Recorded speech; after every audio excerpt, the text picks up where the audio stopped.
Perkenalkan, nama saya Milik Sitanggang. Saya dari kelas 10 MIA 2. Di sini saya akan menjelaskan tentang 3 kerajaan Islam yang masuk ke Indonesia. Yang pertama, Samudra Pasai. Samudra Pasai sudah mulai berkembang pada tahun 1270 sampai 1275. Ini pada abad ke-3, di mana Samudra Pasai terletak di sebelah timur Lok Seumawe, Nanggoi Aceh Darussalam. Adapun 7 raja-raja memerintah kerajaan Samudra Pasai. Yang pertama, Sultan Malik As-Saleh, di mana Sultan Malik As-Saleh ini memerintah pada tahun 696 sampai 1297. Yang kedua, Sultan Muhammad Malik Jair yang memerintah pada tahun 1297 sampai 1326. Yang ketiga, ada Sultan Mahmud Malik Jair yang memerintah pada tahun 1346 sampai 1383. Yang keempat, ada Sultan Jainal Abidin Malik Jair yang memerintah pada tahun 1383 sampai 1405. Dan yang kelima, ada Sultanah Narisyah yang memerintah pada tahun 1405 sampai 1412. Dan yang keenam, ada Abu Jain Malik Jair yang memerintah pada tahun 1412. Dan yang ketujuh, ada Mahmud Malik Jair yang memerintah pada tahun 1513 sampai 1524. Nah, kehidupan ekonomi di kerajaan Samudra Pasai pada saat itu adalah bahwa letak kerajaan Samudra Pasai yang sangat strategis sangatlah mendukung masyarakatnya untuk terjun langsung ke dunia maritim. Tetapi di samping itu, kerajaan Samudra Pasai mempersiapkan perbekalan seperti untuk pelayaran, masalah-masalah perkapalan dan juga yang lainnya. Lalu, kehidupan sosial dari kerajaan Samudra Pasai ini diatur menurut aturan-aturan dan hukum Islam, di mana dalam melaksanakannya bersamaan dengan masyarakat Mesir atau Arab, di mana karena persamaan inilah maka mereka mendapatkan julukan Serambi Mekah. Lalu bagaimanakah kehidupan budaya Samudra Pasai? Bahwa kehidupan budaya di Samudra Pasai itu berkembang sebagai penghasil karya tulis yang baik, di mana sebagian dari mereka berhasil menggunakan bahasa Arab untuk menuliskan karya tulis mereka yang ditulis dalam bahasa Melayu yang disebut dengan Jawi. Dan di sana berkembang juga ajaran tasawuf, di mana seperti yang sudah kita ketahui, ajaran tasawuf adalah ajaran-ajaran yang berkaitan dengan ketuhanan atau hal-hal mistik yang biasanya disebut dengan majis. Lalu, apakah penyebab keruntuhan dari kerajaan Samudra Pasai? Yang pertama, kerajaan Majapahit berambisi untuk menyatukan Nusantara. Yang kedua, berdirinya Bandar Malaka yang letaknya sangatlah strategis.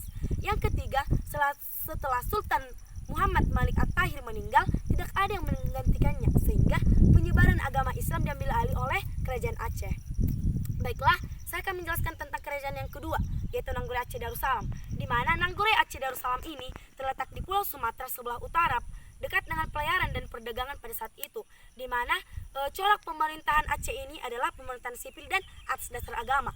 Pendiri kerajaan Aceh ini adalah Muzaffar Shah, dan ada pun raja-raja yang memerintah. Yang pertama, Sultan Mugaid Shah, yang kedua Sultan Iskandar Muda, dan yang ketiga Sultan Iskandar Thani, di mana pada masa Sultan Iskandar Muda lah mereka mencapai puncak kejayaan di berbagai bidang kehidupan seperti di politik, ekonomi, keagamaan, pemerintahan, dan yang paling berkembang di perdagangannya. Lalu bagaimanakah kehidupan ekonomi kerajaan Aceh pada saat itu? Bahwa mereka karena daerahnya yang sangat subur itu sangat menghasilkan ekspor yang sangat penting, yaitu lada. Ditambah lagi dengan daerah kekuasaannya yaitu di pantai timur dan barat Sumatera, yaitu menghasilkan lada yang sangat banyak. Dan ditambah lagi daerah kekuasaan Aceh di Semenanjung Malaka itu menambah ekspor-ekspor yang sangat penting seperti timah dan juga lada, dan itu dihasilkan oleh daerah itu. Lalu bagaimanakah kehidupan sosial Nanggoi Aceh Darussalam?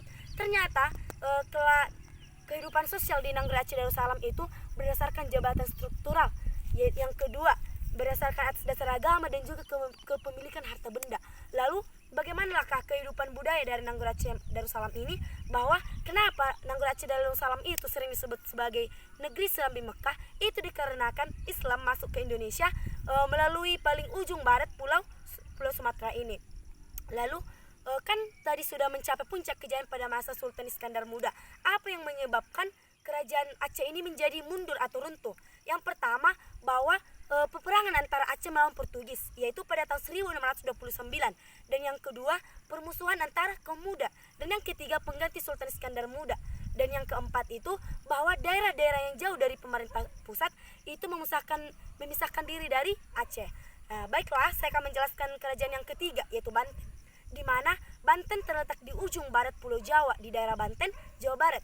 Lalu kerajaan Banten ini didirikan oleh Hasanuddin, di mana kerajaan Banten ini mencapai puncak kejayaan pada masa Sultan Ageng Tirtayasa. Adapun raja-raja yang memimpin pada saat itu adalah yang pertama Panembahan Yusuf, yang kedua Abu Mufakir, yang ketiga Maulana Muhammad, dan yang keempat Sultan Ageng Tirtayasa, di mana seperti yang sudah saya jelaskan bahwa pada masa Sultan Ageng Tirtayasa lah kerajaan Banten ini berkembang atau masa kejayaannya.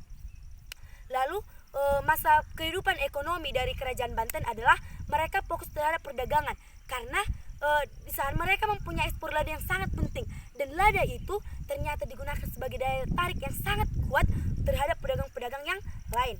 Nah, lalu bagaimanakah kehidupan budaya dari kerajaan Banten?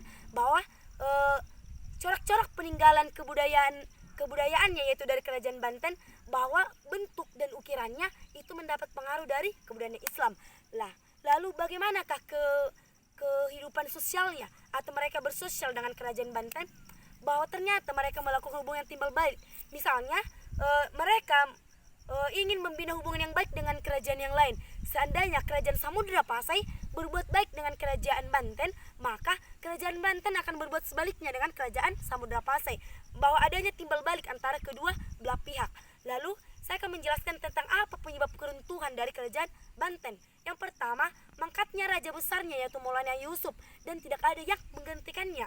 Yang kedua, bahwa terjadinya peperangan saudara antara Maulana Yusuf dengan pembesar kerajaan Banten. Baiklah, menurut saya itu aja yang bisa saya sampaikan. Semoga dapat bermanfaat bagi kita semua. Terima kasih.